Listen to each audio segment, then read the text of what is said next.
The desert wind carried the scent of rain and sorrow that evening when the widow's trembling hand reached for the young cowboy's arm. Her voice, frail yet filled with the weight of eternity, whispered a request that would change his life forever. "Take care of my girl." No one in the dying town of Hollow Creek could have imagined that this simple plea, uttered under a crimson sky, would forge a bond stronger than blood itself.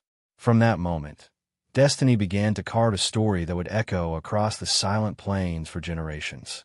He was just a drifter, a cowboy without a home, riding from ranch to ranch with nothing but an old horse, a loyal dog, and the memories of a family long gone. Yet, when he saw the widow's eyes clouded by pain but glowing with a mother's last hope, something in him awoke. It wasn't pity, it was purpose. In that moment, he realized that even a broken man could become someone's shelter, someone's strength, someone's family. And as the storm broke over the horizon, he swore silently that he would never let that little girl feel the same loneliness that had haunted him for so long. The next morning, the widow's house stood quiet, wrapped in the stillness that follows final goodbyes. The cowboy buried her beneath the old mesquite tree behind the cabin, her daughter clutching his sleeve, tears tracing paths through the desert dust on her cheeks. He didn't know her name yet. She hadn't spoken since her mother's last breath, but her tiny hand holding his told him everything he needed to know. She was scared. She was lost. And now, she was his responsibility. It was a promise sealed not by blood, but by honor. As days turned into weeks, that promise grew roots deeper than any oak in the valley. The cowboy taught the girl how to ride, how to feed the animals, how to listen to the whispers of the desert wind. Slowly, she began to smile again. Those small, fleeting smiles that light up even the loneliest heart.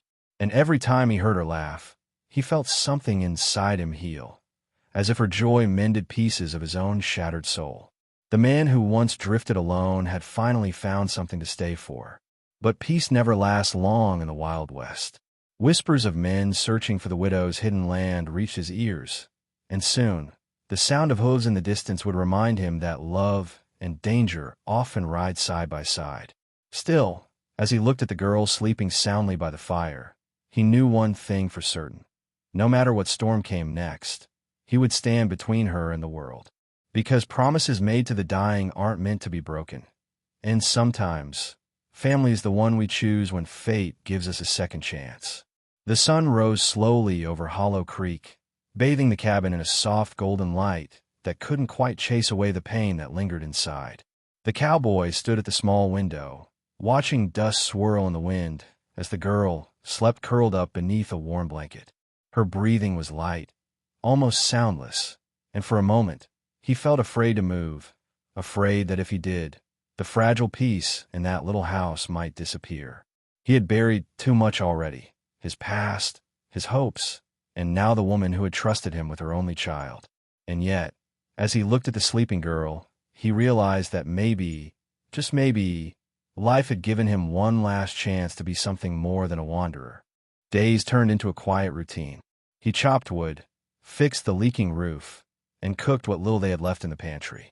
The girl followed him everywhere, silent but observant, her eyes tracing every motion, her small hand sometimes imitating his without words.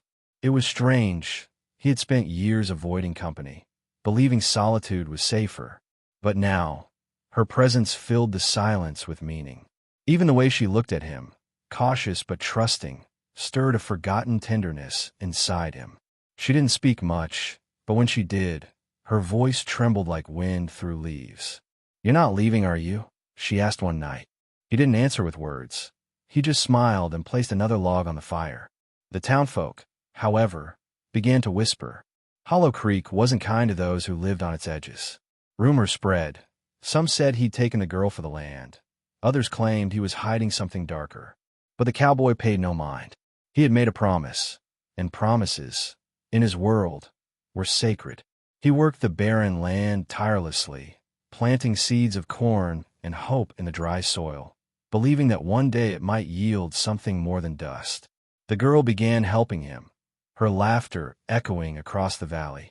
For the first time in years, he found himself laughing too, realizing that maybe happiness didn't need permission to return.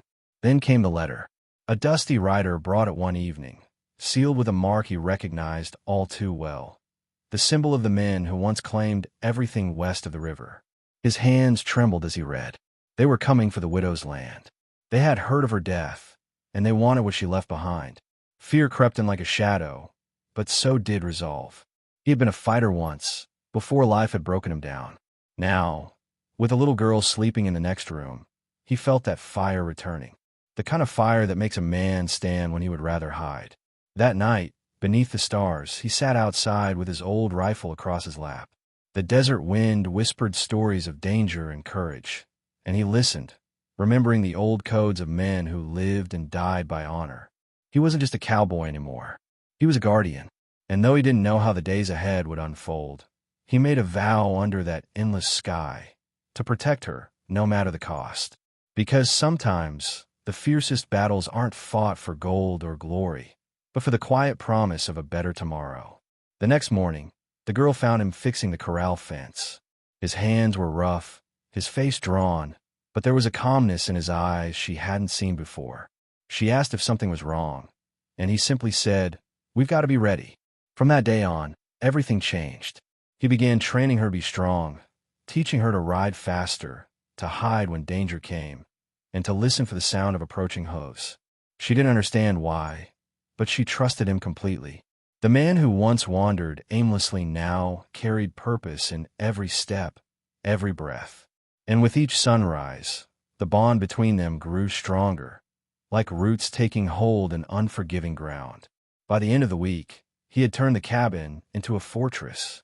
The windows were reinforced, the fences rebuilt, and a hidden path carved into the canyon in case they needed to escape. The girl thought it was a game at first, laughing as they worked side by side, her small hands covered in dust. But when she saw the way his jaw tightened every time he looked toward the horizon, she sensed the weight of what was coming. He never told her about the man. He didn't need to. The silence in his eyes said enough. On the third night, thunder rolled in the distance, not from the sky, but from the ground. Hooves. Many of them. The sound was faint at first, then louder, like the heartbeat of the desert itself. He stood by the door, rifle in hand, while the girl clung to his arm, her eyes wide. "Go to the cellar," he said softly, "and don't come out until I say." She hesitated, tears forming in her eyes, but one look from him was enough. She ran, barefoot, into the dark beneath the floorboards, clutching the small locket her mother had left her. As the riders approached, dust rising behind them like smoke from a wildfire, the cowboy took a deep breath and whispered to himself, "Not today." He had been many things in his life, a drifter, a fighter, a lost soul. But tonight, he was something else entirely. He was a father, the kind that stands even when the odds are impossible. When the first shot rang through the air, it wasn't fear that filled him, it was conviction. The same conviction that made him bury a woman he barely knew and promise to protect the only piece of her left in the world. The gunfire echoed through the canyon like thunder, and though the fight had just begun, he knew this wasn't just a battle for land. It was a battle for redemption. Because sometimes in the Old West, fate doesn't choose heroes. It makes them. The first shot split the still night like a lightning strike, and before the echo even faded, the cowboy returned fire. The men who came for the land weren't used to resistance. They expected fear, surrender, not a man willing to fight for something that wasn't even his by blood. But blood isn't the only thing that ties people together. Sometimes, it's the weight of a promise, the strength of a heart that refuses to let go. The air filled with smoke and the smell of gunpowder as the desert became a battlefield, lit only by flashes of fire and the pale light of a broken moon. He fought with the precision of someone who had nothing left to lose and everything to protect. Down in the cellar, the little girl covered her ears, trying to silence the storm above. Each gunshot felt like a thunderclap inside her chest. She whispered her mother's name between sobs, clutching the locket until her knuckles turned white. Then, amid the chaos, she heard his voice, muffled, strained but steady. "Stay down," he called. "I'm right here." Those words became her anchor in the darkness. She didn't know it yet, but in that moment, Courage began to bloom in her heart, the kind that only grows when love is stronger than fear. When the smoke cleared, 2 of the men lay wounded, and the rest retreated into the black desert, their leader swearing vengeance. The cowboy stood in the doorway, bleeding from a graze on his shoulder, breathing hard but unbroken. The girl ran to him, tears streaking her dirt-covered face. He knelt down, his voice soft. It's over for now. But he knew it wasn't. Those men weren't the kind to give up, and he wasn't the kind to run. He had seen that kind of evil before, men who took what they wanted and left nothing but ashes behind, and he'd vowed never to let happen again. The next morning, as dawn broke, he saddled his horse and packed supplies. The girl, now calmer, watched him quietly. "Are they coming back?" she asked. He nodded, not to frighten her, but to prepare her. "They will," he said, "and when they do, we'll be ready." Her small hand reached for his, and in that silent gesture, something passed between them, the unspoken promise that they would face whatever came next together. The bond they shared had become something unbreakable, forged in loss, sealed in courage. Far across the horizon, the men regrouped. Their leader, a cold-eyed rancher named Clay Mercer, spat into the dust. "No drifter's going to keep what's mine," he growled. To him, the land was power. To the cowboy, it was a grave and a home, a sacred promise. Their paths were set to collide again, and this time, there would be no retreat. The West, after all, wasn't a place for the weak. It was a land that tested a man's soul, and sometimes demanded blood for redemption. For the next few days, Hollow Creek fell into an uneasy calm. The cowboy spent his mornings patrolling the ridge, his evenings teaching the girl how to shoot with a small, light rifle. "You hold your breath right before you pull," he said, steadying her trembling hands. "The desert will tell you when." She giggled the first time the recoil startled her, and he smiled, a rare, quiet smile that felt like sunlight breaking through storm clouds. She was learning fast, and he knew she'd need that strength soon. The West didn't forgive innocence for long. At night, they sat by the fire, and he told her stories, not about gunfights or riches, but about the things worth holding on to. He spoke of loyalty, of honor, of the old codes men used to live by before greed turned hearts cold. The girl listened with wide eyes, her head resting on his shoulder, soaking in every word, as if they were pieces of her mother's love carried on his breath. Sometimes, he caught himself looking at her and wondering what her future might be. If she'd ever know peace, if she'd ever have a home that didn't come with locked doors and loaded guns. But fate, in the West, is rarely kind. One evening, as the last light faded, a shadow appeared at the edge of the canyon. A boy, no older than 16, wounded and trembling. The cowboy rushed to him, gun drawn, until he saw the fear in his eyes. "They're coming," the boy gasped. "Mercer's men. They took my brother. They're burning the ranches south of the ridge." The cowboy's blood turned cold. It had begun. Mercer wasn't just after land anymore. He was cleansing the territory, forcing families out, burning what stood in his way. This wasn't business. It was vengeance. That night, the cowboy gathered his gear. He looked at the girl sleeping, her face calm, unaware of what waited beyond the horizon. He wanted to stay, to protect her, but he knew he couldn't fight what was coming alone. He needed to confront Mercer before Hollow Creek turned into another ghost town. He left a note by her bedside, short, written in the rough scrawl of a man who'd never learned poetry. "Stay inside. I'll be back before sunrise." Then he mounted his horse and disappeared into the darkness, guided only by the moon and a promise he intended to keep. The desert stretched endless before him, the air thick with tension and dust. He rode through the night, haunted by ghosts of his past, and driven by something he couldn't quite name. Maybe duty, maybe love. Either way, it burned inside him like the fire that once consumed everything he cared for. This time, though, he wasn't riding toward death. He was riding toward redemption, because a dying woman had trusted him with her child, and in the Old West, that kind of trust was worth fighting for, even if it cost a man his soul. When dawn broke, the cowboy reached the edge of Mercer's land. Smoke rose from what used to be a ranch, the smell of burnt timber and gunpowder thick in the air. He dismounted slowly, eyes scanning the horizon for movement. The silence was unnerving, the kind that comes only after violence. Then, from behind a pile of rubble, a faint sound, a cough, weak but human. He rushed over and found an old man barely conscious, his clothes scorched, his hands trembling. "Mercer's men," the old man rasped. "They took everything. Said the widow's claim belongs to him now." The cowboy clenched his fists. Mercer was erasing every trace of her life, and he was next on that list. He rode into the town by noon, hat low, dust covering his coat like ash. The saloon doors creaked open, and the noise inside fell silent.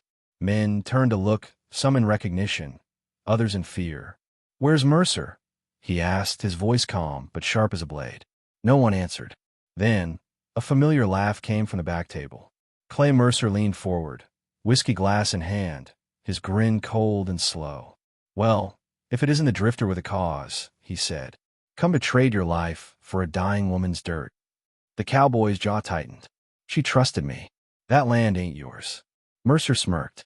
"Everything west of the river's mine, boy, including what she left behind." The cowboy didn't draw.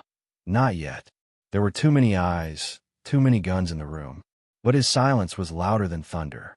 "Then you'll have to take it from me," he said quietly, turning his back and walking out. Mercer laughed again, but the sound didn't last long. Everyone in that saloon knew what those words meant. In the West, that wasn't a challenge. It was a warning. By nightfall, Hollow Creek would bleed again.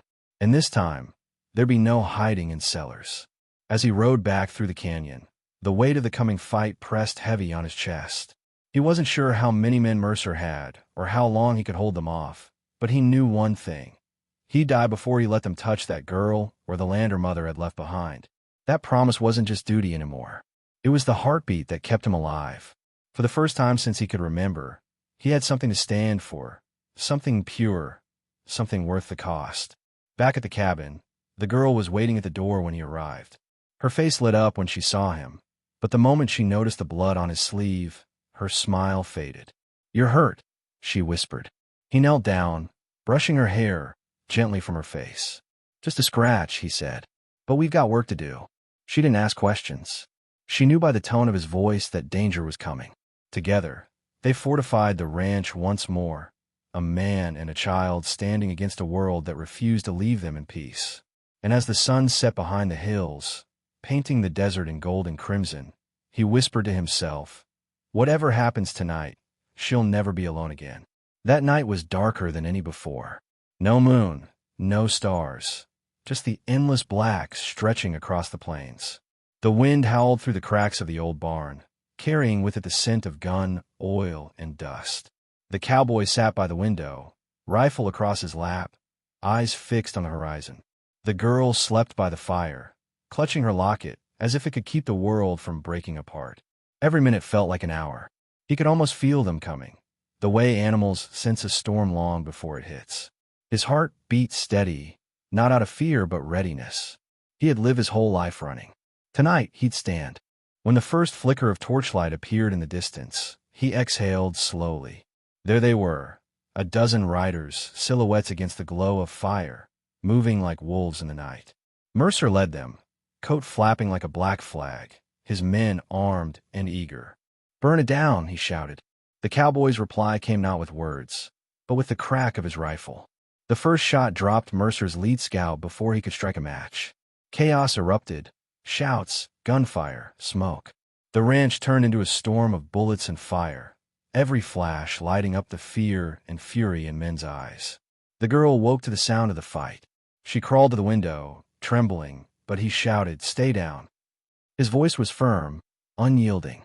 She obeyed, but she couldn't close her ears. The gunfire, the screams, it felt endless. She began to pray, words her mother had once whispered at night. "God, keep him safe. Please." And maybe, just maybe, someone listened. Because when a bullet tore through the wall and grazed his arm, he didn't fall. He rose. He fought harder. It was as if the spirit of the widow herself was standing beside him, guiding his aim, steadying his heart. Hours passed like minutes, and the fire began to fade. The attackers, seeing their men fall one by one, started to retreat. Mercer was furious. He turned his horse, firing wildly toward the cabin. "You can't win," he roared. The cowboy's voice came back through the smoke, calm, resolute. I already have. Then a final shot rang out. The echo carried for miles. When the dust settled, Mercer's horse stood alone, its rider lying still in the dirt. The fight was over. But victory never comes without a price. The cabin was half burned, the land scarred, and the cowboy's strength nearly gone. He stumbled inside, bleeding, but still breathing. The girl ran to him, tears streaming down her face. You did it, she cried. He smiled weakly. No, he whispered. We did. Then he fell to his knees, the firelight reflecting in his tired eyes.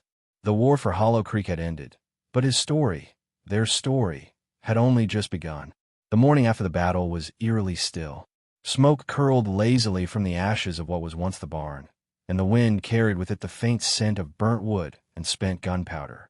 The cowboy stood outside, his coat torn, his arm bandaged with a strip of linen, his gaze fixed on the horizon, as if expecting the desert to breathe again. The girl stood beside him, holding a tin cup of water, her eyes wide with both awe and worry. They're gone, she said softly. He nodded, but didn't answer. He knew the kind of men Mercer rode with. Snakes never truly die in the desert. They wait for the next chance to strike. Days passed, and Hollow Creek began to whisper again. The townsfolk, who had once turned their backs, now rode out to the ranch with food and supplies. Some came out of pity, others out of guilt, but a few, the kind who still remembered what honor meant, came to help rebuild. The cowboy accepted their silence as their apology. He didn't ask for thanks or recognition. All he cared about was making sure that little girl never felt unprotected again. Together, they rebuilt the corral, fixed what was left of the cabin, and planted new seeds where fire had scarred the ground. Life, stubborn and persistent, began to return to Hollow Creek. The girl changed too. The fear that once filled her eyes had turned into quiet strength. She fed the animals before dawn, carried buckets of water from the well, and learned to ride without needing him to guide her. Sometimes, he caught himself just watching her, the way she laughed, the way she carried herself, and he realized something deeper. He wasn't protecting her out of duty anymore. He was proud of her. She had become the proof that something good could grow, even in the harshest soil. But peace is a fragile thing in the West. One evening, as the sun bled across the canyon, a letter arrived by stagecoach. It bore the official seal of the territory office. He opened it slowly, his rough fingers trembling as he read. The land deed, the widow's claim, had been approved. Her property now officially belonged to her daughter, under his guardianship. The words hit him like a sunrise. For the first time, they had something the world couldn't take away. He looked at the girl, her hair glowing in the firelight, and whispered, "It's yours now, all of it." She smiled, not understanding the weight of what he meant, but feeling the warmth in his voice. That night, as stars scattered across the black sky, the cowboy sat by the dying fire, his dog resting at his feet. The desert, once cruel and empty, now felt like home. He thought of the widow, her trembling hands, her last words, and knew she'd been watching over them through it all. Maybe that's how the West worked. Maybe the dead never truly left. They just became part of the wind, the soil, the silence between heartbeats. And as he closed his eyes, he knew one truth more certain than any law or bullet. Family isn't what you're born into. It's what you fight for when there's nothing else left. Weeks turned into months, and life at the ranch found its rhythm again. The crops began to grow, the horses returned to strength, and laughter, the rarest sound in the desert, once more echoed from the porch. The girl's hair had grown longer, her eyes brighter. She had started calling him Pa, one morning without thinking, and though he said nothing, his heart stumbled inside his chest. It was a word he hadn't heard in years, one he thought would never belong to him. That night, he went outside, looked at the stars, and whispered a quiet thank you to the woman who had trusted him with her most precious gift. But the world beyond Hollow Creek hadn't forgotten. One afternoon, a group of riders appeared on the horizon. Not bandits this time, but men wearing badges. The sheriff himself dismounted at the gate. "You, Carter?" he asked. The cowboy nodded. "Heard what happened out here. Mercer's kin are stirring trouble down south, spreading stories, saying you killed him in cold blood." The cowboy's jaw tightened. "You gonna arrest me?" The sheriff shook his head. Not today. But watch yourself. The West got a long memory and a short temper. With that, he tipped his hat and rode away, leaving the warning hanging in the dry wind. The cowboy knew peace couldn't last forever. The girl noticed it too. The way he kept checking his rifle, the way his eyes lingered on the horizon a little too long. "Are they coming back?" she asked one night. He smiled softly, the kind of smile that hides truth behind love. "If they do," he said, "we'll be ready." But deep inside, he knew the fight would never truly end. In a land ruled by greed and revenge, a man who stood for something good would always be a target. Still, he refused to let fear dictate their lives. Every Sunday, he took her riding into the valley, showing her where the river bent like silver and where wildflowers still bloomed against the odds. "The land remembers kindness," he told her. "You take care of it, and it'll take care of you." Those rides became their sacred time, moments of peace amid a world that refused to stay still. And though he never said it out loud, he prayed each time they rode that she would grow up in a world gentler than his own. Then, one morning, the girl found a letter tucked under her pillow. It wasn't from him. The handwriting was too elegant, the paper too fine. It read, "To the daughter of Clara Weston, your mother's past is not buried. Come to Silver Ridge if you wish to know the truth." There was no name, only a red wax eel with an unfamiliar crest. The girl's hands trembled as she brought it to him. He read it once, twice, his expression darkening. "Where'd you get this?" he asked. "It was there when I woke up," she said. He folded the letter carefully, his voice low. "Pack your things," he said. "We're leaving at dawn." Because in the West, secrets never stayed buried, and some ghosts, no matter how far you ride, always find their way home. The road to Silver Ridge was long and cruel, winding through canyons that seemed to whisper warnings in the wind. The cowboy rode ahead, silent and focused, while the girl followed close behind, clutching the mysterious letter that had disturbed their peace. The air was heavy with the scent of dry sage and old secrets. She could feel something pressing on her chest, the sense that this journey wasn't just about her mother's past, but about uncovering truths that might change everything she thought she knew. And though she trusted the man who rode before her with her life, she couldn't help but notice the tension in his shoulders, the weight of something he wasn't saying. They reached Silver Ridge by sundown, a ghost town of sorts, where saloons stood empty and dust ruled the streets. The only sign of life came from an old church at the edge of town, its bell tower leaning, its door half broken. "Stay close," he whispered, stepping down from his horse. Inside, the air was cool and still. Sunlight filtered through the cracks, painting the wooden floor in stripes of gold and shadow. On the altar lay a small tin box, clean and deliberate, out of place, like it had been left for them. The girl approached it slowly, heart pounding. When she opened it, her breath caught. Inside were letters, dozens of them, written in her mother's hand. The cowboy's jaw tightened as he lifted one of the papers. "These were never meant to be found," he muttered. The girl looked up, eyes wide. "What do they say?" He hesitated, then began to read aloud. "To my daughter. If you're reading this, it means I didn't have time to tell you who your father was." The words cut through the silence like a blade. The girl's lips parted, but no sound came out. The cowboy's hands trembled slightly as he unfolded another letter, this one sealed with the same red wax. His heart sank before he even read the name. The seal was Mercer's. The truth fell upon them like a storm. The dying widow, the woman who had given him her child, the woman whose land Mercer tried to steal, had once been his wife. Mercer wasn't just a rival. He was the girl's blood, her uncle. The war over the land had never been about property. It had been about legacy, vengeance, and a twisted kind of justice neither of them had understood. The cowboy lowered the letter slowly, his voice breaking. "Your mother, she never told me," he said softly. "But she loved you more than life itself." The girl stared at him, tears welling up. "You knew him," she whispered. "You fought him." He nodded, his voice heavy with sorrow. "If I had known, things might have been different." The silence that followed was unbearable. For the first time, the girl pulled away from him, clutching her mother's letters to her chest. She walked toward the doorway, the sunlight burning across her face. "Then I need to know everything," she said quietly. "Not what you think I should. The truth." He wanted to protect her, to keep her from the pain that truth always brings. But he knew that, just like her mother, she was too strong to live in the dark. So he followed her out into the dying light. Two souls bound by love, haunted by blood.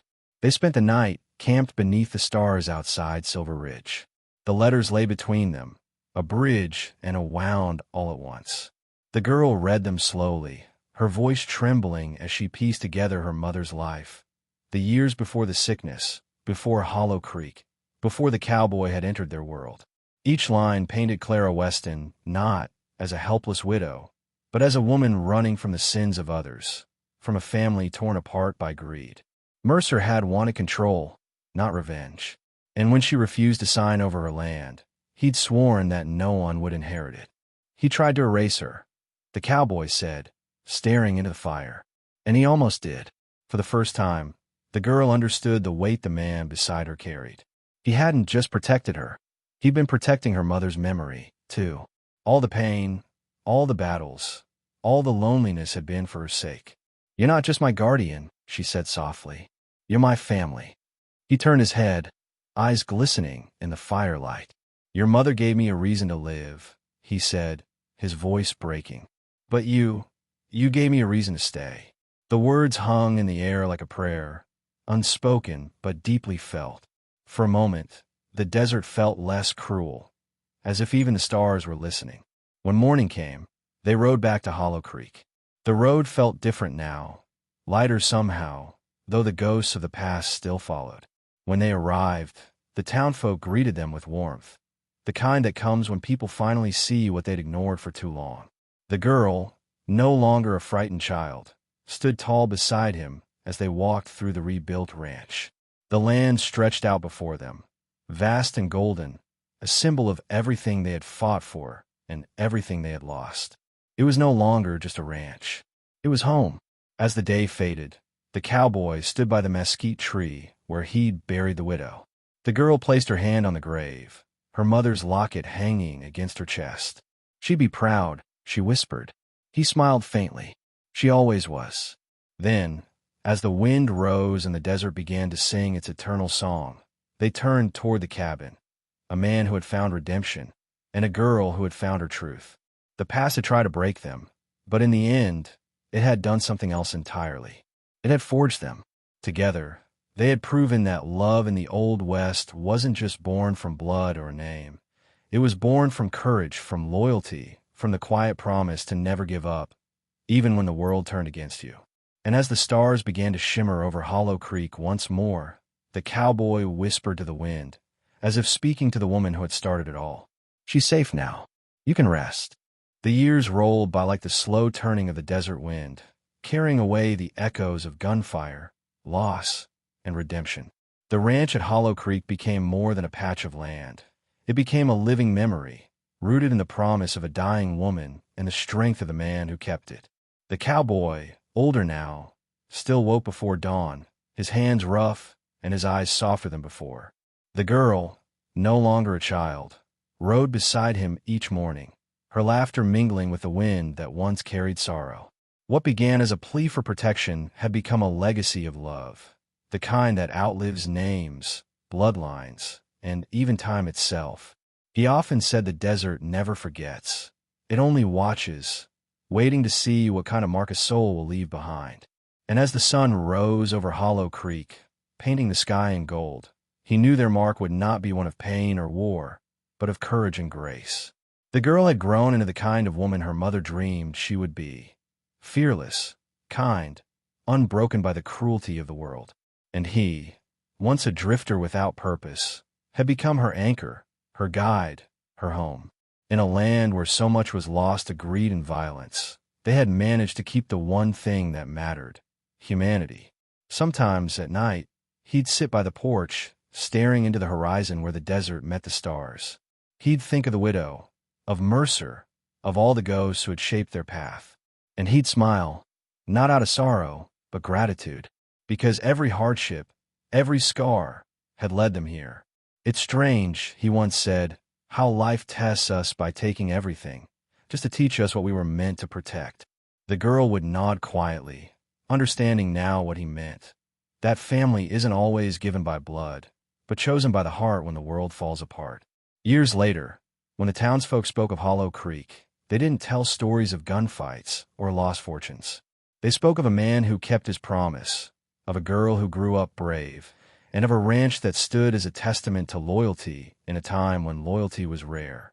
They said the old cowboy died with a smile, his hat resting on his chest, and the wind whispering through the mesquite trees, the same wind that had once carried a widow's last wish. And though his body rested beneath the desert soil, his story lived on in the laughter of the woman who still called him Pa. And now, as you sit here listening to their story, remember this. Sometimes the greatest treasures of the West aren't buried under the sand or hidden in old barns. They're found in the hearts of those who keep their word, who fight for love when the world demands they walk away, who turn loneliness into legacy. If this story touched you, if it made you feel something deep within your chest, let that be your sign, to honor the promises that matter, to protect what's pure, and to never forget the power of love that endures. And while you're here, don't forget to subscribe, leave a comment, and share your thoughts below, because every story worth telling begins with someone who listens until the very end.